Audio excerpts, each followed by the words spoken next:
Block number, give the key back or the video drops tonight. Security feed, floor 37, intruder detected. Darius, switch plans, now.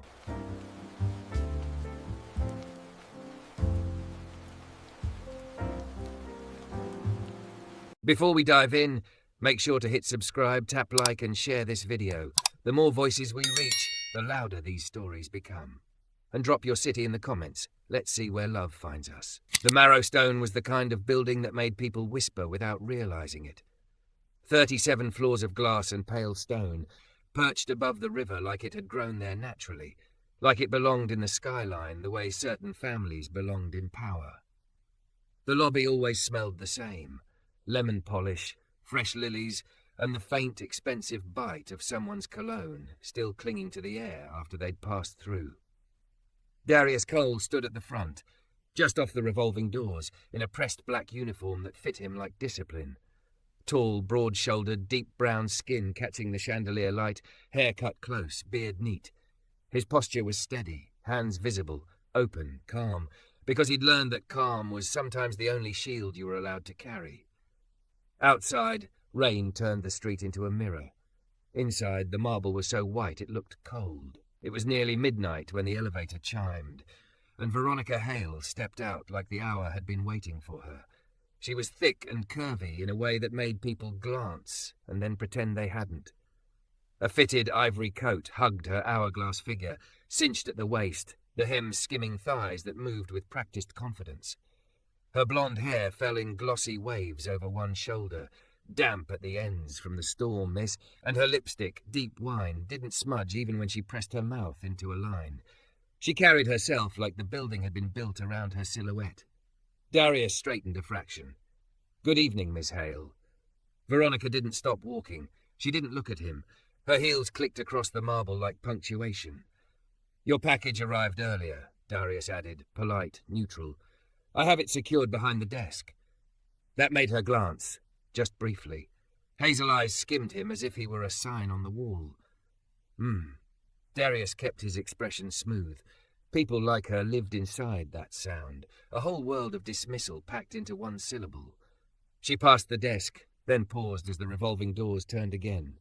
A man came in behind her, hood up, shoulders wet, jeans darkened by rain. He hesitated on the mat like he didn't want to dirty anything. Water dripped from his sleeves onto the spotless floor.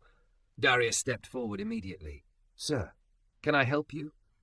The man looked up, startled, and Darius caught the fear before it had a chance to harden into pride. He was young, maybe early 20s, brown-skinned, eyes tired. He held a paper folder against his chest like it mattered.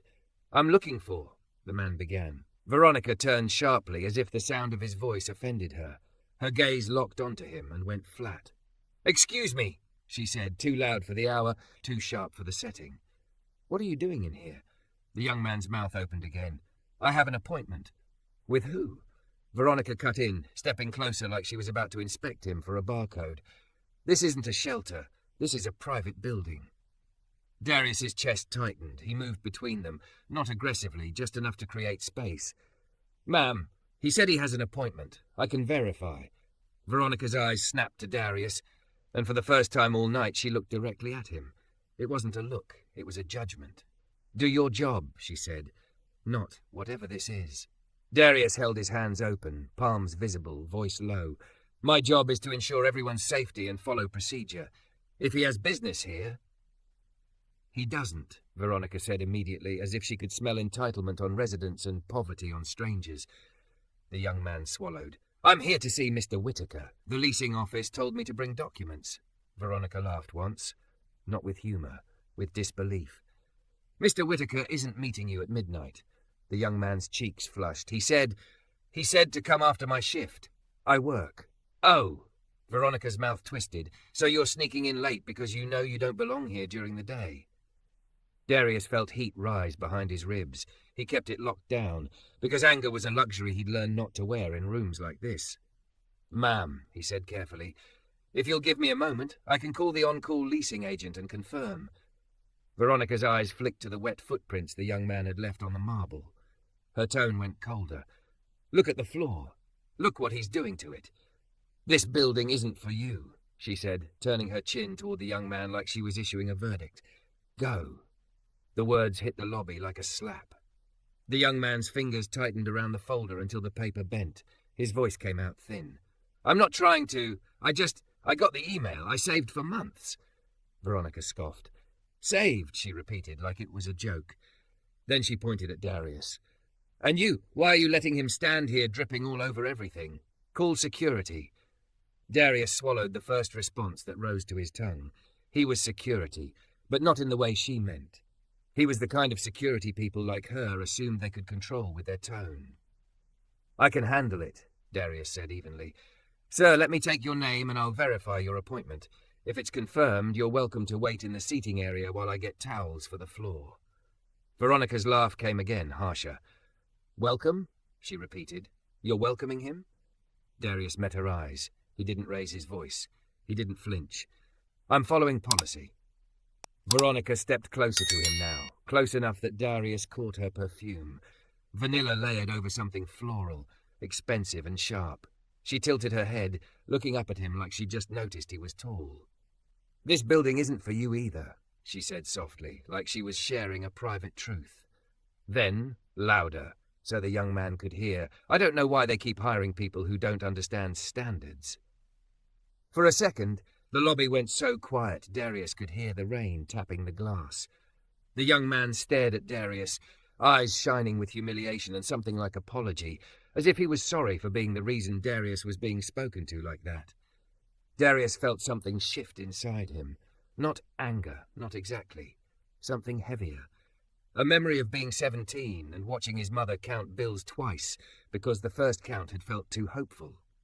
A memory of walking into rooms and feeling people decide what he was worth before he opened his mouth. He inhaled slowly through his nose. 1, 2, 3, 4. Then exhaled, controlled. 6 counts out. He kept his face calm because calm kept you employed. Calm kept you alive. Sir, he said gently to the young man, what's your name? J. Justin, the young man stammered. Justin Miles. Darius nodded. Thank you. 1 moment. He turned toward the desk, moving with deliberate steadiness. Not rushed, not rattled. Veronica wanted rattled. Rattled made you look guilty. Behind him, Veronica's voice sliced again. Don't bother. I'm calling management. Darius didn't respond. He picked up the phone, dialed the number posted under the desk, and put it on speaker so nobody could claim he'd made anything up. It rang. Once, twice. A sleepy voice answered. Leasing. This is the front desk, Darius said. I have a Justin Miles here for an appointment with Mr. Whitaker. There was a pause, then the faint sound of papers shuffling. Yes, the voice said. Yes, he's scheduled. Whitaker asked him to come after hours. Tell him to go to the service elevator, B level. Someone will meet him there. Justin's shoulders sagged with relief so sharp it looked painful. Veronica froze, phone halfway out of her purse. Darius kept his tone professional. Understood. Thank you. He ended the call and turned back. Mr. Miles, he said, gesturing calmly. You're confirmed. I'll walk you to the service elevator. Justin nodded quickly, swallowing hard. Thank you, he whispered, eyes still wet. Veronica's face flushed, not with shame, but with outrage at being contradicted by reality. You can't be serious, she snapped at Darius. You're going to escort him through the building? Yes, ma'am, Darius said, still calm, because he has confirmed business here. Her eyes narrowed, scanning his face like she was searching for a crack she could press into. You think this changes anything, she hissed. You think because he's confirmed he belongs? This place has a standard.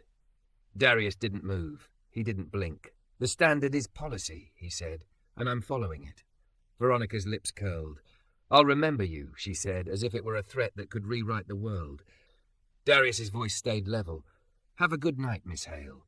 He guided Justin toward the elevator, positioning himself slightly to the side. Space, not intimidation. Justin walked fast, shoulders hunched, trying to shrink in a building that had already told him he was too big of a problem. When the elevator doors closed, Justin let out a shaky breath. I'm sorry, he blurted. I didn't mean. You didn't do anything wrong, Darius said immediately, soft but firm. Don't carry what she threw. Justin stared at him, blinking like he wasn't used to kindness in places like this. The elevator stopped at B level. The doors opened to fluorescent light and the hum of machinery. Someone waited at the end of the hall, clipboard in hand. Justin stepped out, then turned back. Thank you, he said again, quieter. For not treating me like you're a stain, Darius finished for him because the word was already there. You're not. Justin nodded, throat working, and walked away. Darius waited until the doors shut again before he allowed himself one breath that wasn't measured. Upstairs, in the lobby, Veronica Hale was probably still standing there, furious that her power hadn't landed the way it usually did. Darius rode the elevator back up alone. When he stepped out, the lobby was empty now. Silent. Clean again, as if humiliation could be wiped away with a towel.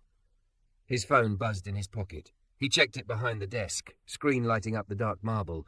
A message from an unknown number. No name saved, just a thread he'd been careful to keep quiet. Offer window closes at 2 a.m. Are we submitting the bid on Marrowstone tonight? Darius stared at the words until the lobby's chandelier lights blurred slightly. He thought of Veronica's voice.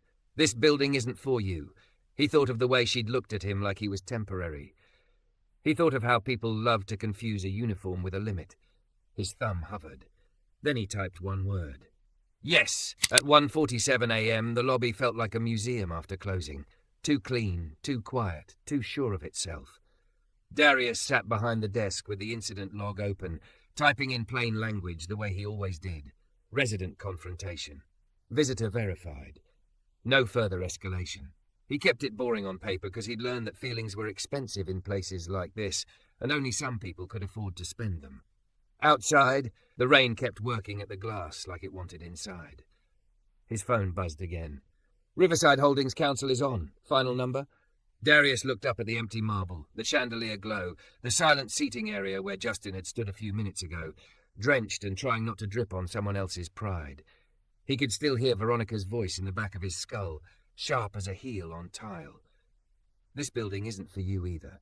Darius inhaled slowly. 1, 2, 3, 4. Exhaled long, measured, like he was letting something go, like he wasn't actually picking something up. He typed back, we hold. Add 1.2%. Submit. Another buzz. Riverside Holdings confirmed. You sure? Darius stared at the words until they felt like a dare. His fingers hovered, then moved. Yes. He locked his phone and set it face down as if the building could see the screen and curse it. At 1:59 a.m. the elevator chimed. Veronica Hale walked out again. Same ivory coat. Same glossy blonde waves. Less perfect now, dampened by the rain. Same deep lipstick, the kind of colour that looked like a decision. She held her phone in her hand like it was a weapon she didn't have to reload. Darius rose automatically. Good morning, Miss Hale. Her eyes slid over him and stopped, cold and precise. Management didn't pick up, she said. I'm sorry to hear that. Don't play polite with me, Veronica snapped, coming closer, heels biting the marble. The lobby swallowed the sound, but not the intent. I filed a complaint about you. Darius didn't blink. He kept his hands visible on the edge of the desk, open palms, not defensive. You're welcome to file any report you feel is necessary.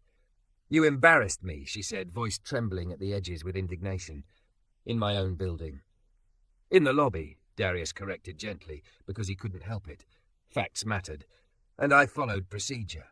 Veronica leaned in, lowering her voice into something sharper because there were no witnesses now. Procedure is whatever the residents decide it is. Darius held her gaze, calm the way steel is calm. Policy is written. Her eyes narrowed. You think you're untouchable because you can quote policy? I think everyone deserves to be treated with basic dignity, Darius said, even when it's inconvenient. That did it. Her mouth twisted like she'd tasted something bitter. Dignity, she repeated. You want to lecture me on dignity? Darius didn't move. I'm not lecturing. Veronica straightened, smoothing her coat with quick, irritated hands. Then she smiled, thin, performative, almost pretty if you didn't know what it was for. Fine, she said. We'll see whose job survives the week. She turned and walked toward the elevators, her perfume trailing behind her like a final word. When she was gone, the lobby went still again, but Darius's pulse didn't settle. He looked at the time on the computer. 2:01 a.m. The bid window had closed. He didn't allow himself relief yet. He'd learned that celebration too early was just another way the world took things back. At 2:14 a.m., the service elevator chimed and Jaden, night maintenance, rolled out a cart of linens, yawning. Darius greeted him, signed the sheet, and made conversation like nothing in the world had shifted. At 2:32 a.m., his phone buzzed. Riverside Holdings, highest. You got it. Darius stared at the message until the letters stopped being letters and became something else. Weight, heat, proof. He didn't cheer. He didn't smile big. He only closed his eyes for a moment, and the breath he released was not measured this time. It shook, just once, like the truth trying to break through the calm he'd trained into his bones. He thought of his mother, who used to clean office lobbies at night and come home smelling like lemon polish and exhaustion. He thought of being 12 and waiting in the cold hallway outside her job because the security guard wouldn't let him sit in the lobby. He thought of the way certain buildings taught you your place without ever saying it. Then he opened his eyes, stood, and adjusted his uniform like a man who still had a shift to finish. Because he did. By 8:03 a.m., the morning rush had returned. The lobby filled with crisp coats and espresso breath, and the soft rush of money moving from one place to another. Veronica came down again around 9. This time she wasn't alone. A silver-haired man in a charcoal suit walked at her side, posture rigid with importance. He had the look of someone whose voice got obeyed on instinct. He glanced around like he owned the air. Veronica's hand rested lightly on his forearm, possessive. Her smile was perfect now, polished for public. They approached the desk. Darius stood. "Good morning." The man didn't respond to Darius. He addressed the marble, the lobby, the idea of service. "I'm Theodore Hale," he said, finally letting his eyes flick down. "Miss Hale's father." Veronica didn't miss the way Darius's expression stayed unchanged. "My daughter tells me there was an incident," Theodore said. Darius nodded once. "A visitor arrived late. I verified the appointment with leasing and escorted him appropriately." Veronica's eyes flashed. "He let some dripping stranger argue with me in the lobby." Darius's voice stayed level. There was no arguing, only verification. Theodore's gaze sharpened. "This building has standards." Darius didn't flinch. "Yes, sir. Standards are maintained by policy and procedure." Veronica scoffed under her breath. Like policy was a cute word poor people use to feel powerful. Theodore leaned forward slightly. "You're a doorman," he said, as if reminding Darius of the limits of his existence. "Your job is to protect residents from disruption." Darius kept his hands open on the desk, posture steady. "My job is to follow protocol and ensure safety. I did both." Veronica's smile thinned again. He's being deliberately difficult. Theodore's eyes lingered on Darius's face, as if he expected a crack, fear, apology, anything that would restore the usual order. "I'll be speaking with management," he said. Darius nodded politely. "You're welcome to." Theodore straightened, satisfied that the world would fold back into place. He guided Veronica toward the elevators with the casual confidence of a man who'd never had a door closed in his face. Veronica glanced back once, just before the elevator doors shut. Her eyes said the same thing her voice had said last night. "We'll see." At noon, the building's property manager, Laurie, asked Darius to come into the small office behind the lobby. Her smile was tight, corporate. "Darius," she began, "we received a complaint." Darius sat, hands folded, calm. "I expected that." Laurie blinked. "You expected it?" "A resident was upset that I verified a guest," Darius said. Laurie sighed. "It's not about verifying, it's about perception." Darius let silence stretch just long enough to make the word hang there. "Perception of what?" Laurie looked away, embarrassed by her own language. "Just, residents want to feel secure." Darius nodded slowly. "And you believe I made them feel insecure by allowing someone with a confirmed appointment to enter?" "It's complicated," Laurie said quickly. "The Hale family is influential. The condo board." Darius's phone vibrated against his thigh. Once. Twice. He didn't move to check it yet. Laurie leaned forward. "I need you to be careful. The board is meeting this afternoon. They'll be discussing staffing changes." Darius's stomach tightened, not with fear, more like recognition. The world always tried to punish you for refusing to shrink. He stood. Understood. He stepped back into the lobby, the sunlight making the marble look even colder. Only then did he pull out his phone. A calendar invite had appeared. Riverside Holdings Marrowstone transition meeting time, 3 p.m.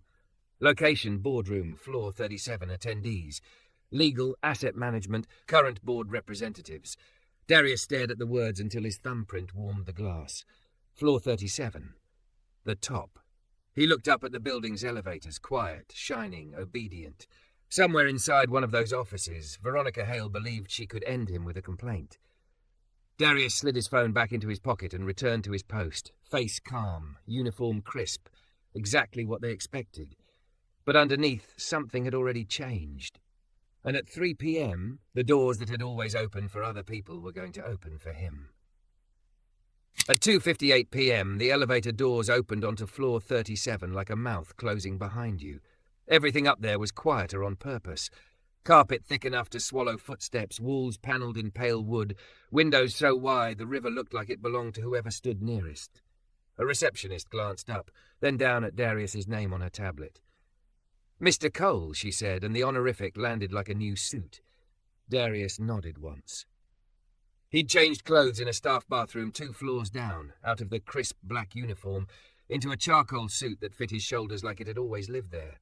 Same man, different language. He'd kept his hands visible anyway. Old habits didn't disappear just because the room stopped underestimating you. "Boardroom is through there," she added, suddenly careful. Darius walked in.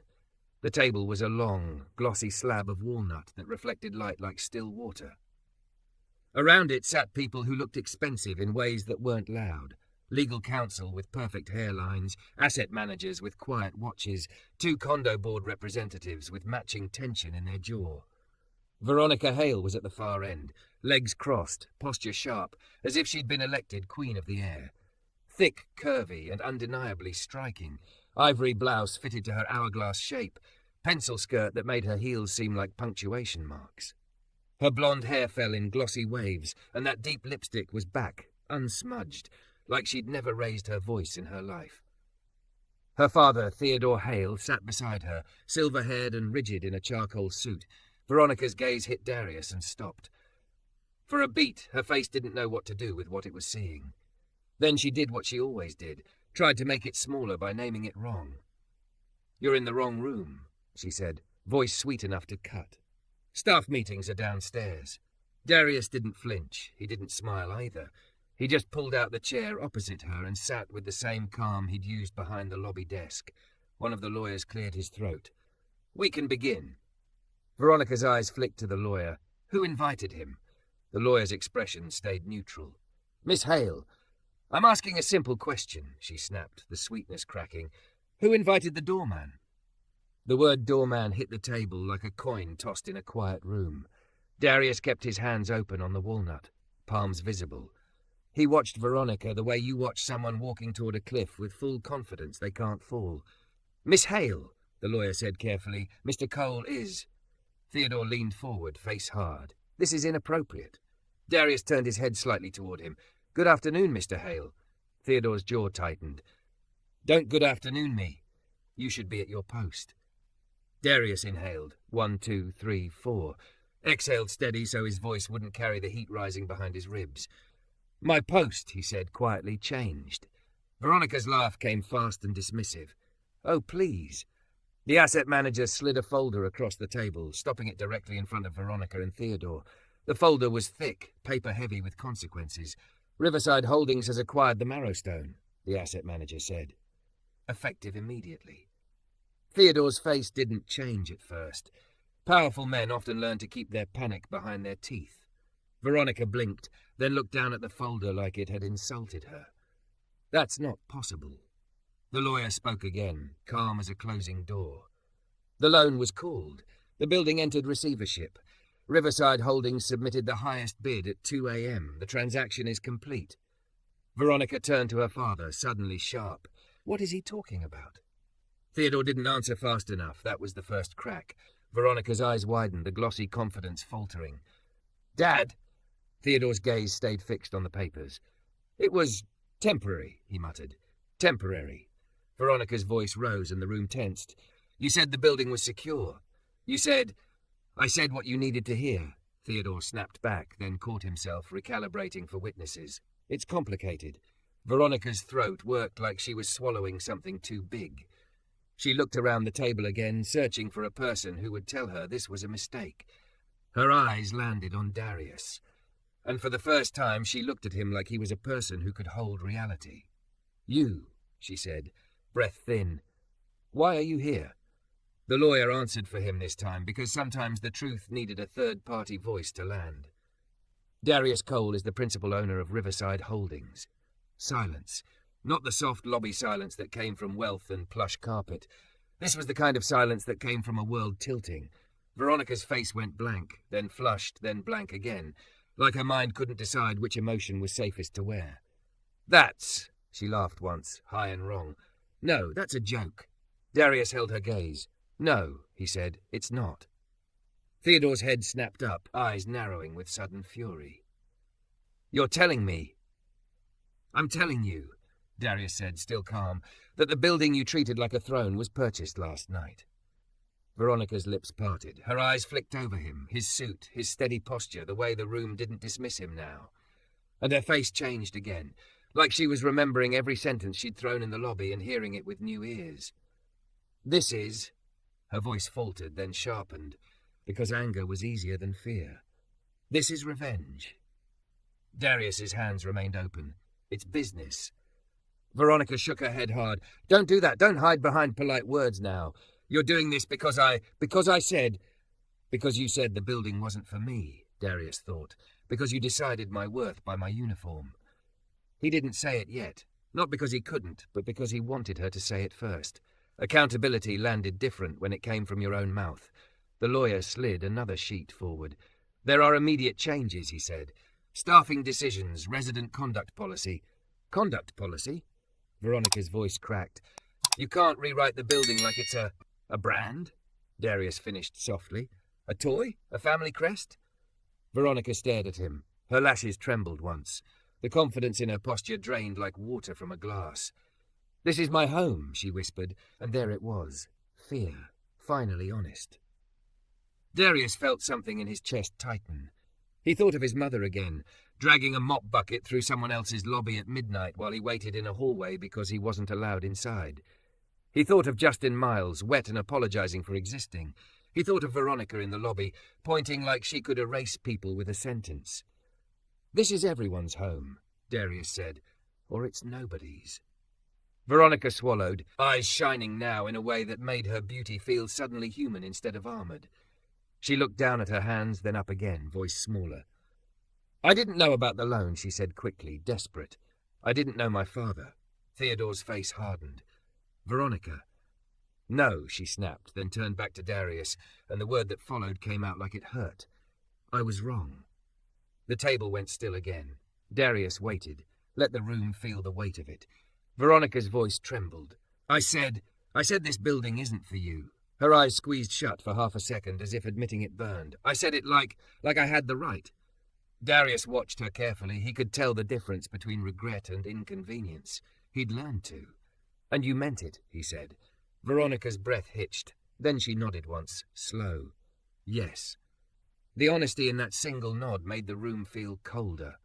Darius leaned back slightly, the suit creasing at his shoulders like a quiet exhale. "Thank you," he said, "for telling the truth." Veronica blinked, confused. "I thought you wanted me to beg." "I don't want that," Darius said. "Begging doesn't change people. It just changes the volume of their shame." He reached into his jacket pocket and pulled out a small velvet pouch. Veronica's eyes locked onto it, wary, as if she expected a knife.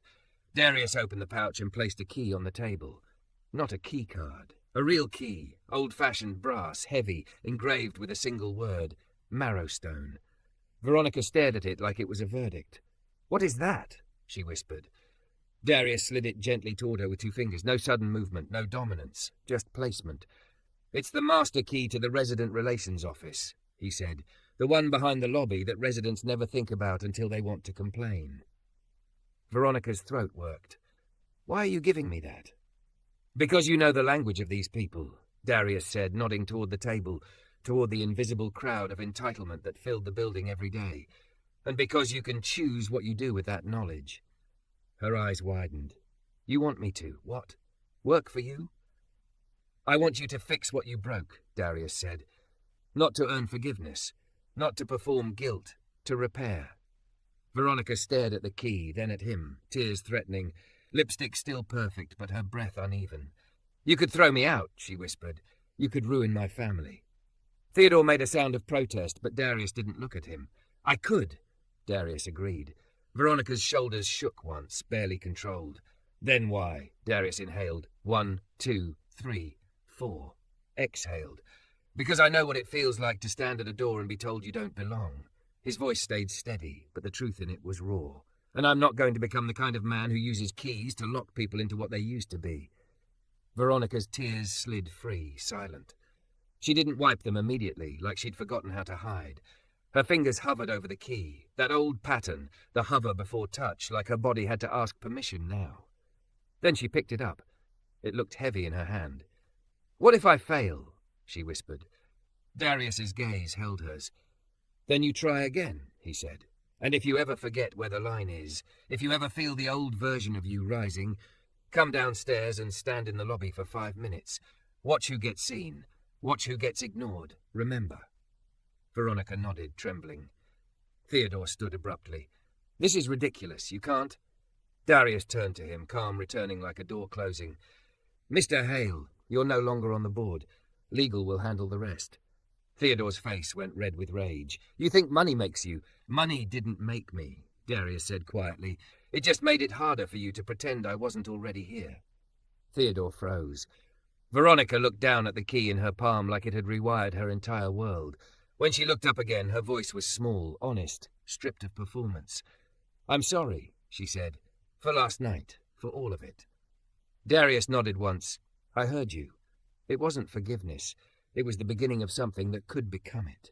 As the meeting moved on, papers signed, titles changed, power rearranged, Veronica kept that key in her hand like a lesson she could feel in her bones.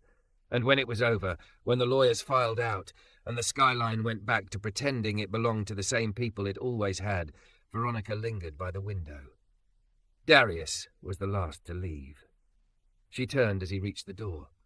"Darius," she called softly. He paused. Her hazel eyes were red now, her glossy blonde hair slightly undone, her perfect lipstick finally showing the first crack of a real day. "This building," she said, voice shaking. "Who is it for?" Darius looked out at the river, then back at her. "For the people who keep it standing," he said, "and for the people willing to learn how to stand in it without stepping on someone else." Veronica pressed the key to her chest, right over her heart, like she was trying to teach her body what the word belonging was supposed to mean. And for the first time, she didn't look at him like a uniform. She looked at him like a door she'd been wrong about. A door that had opened anyway.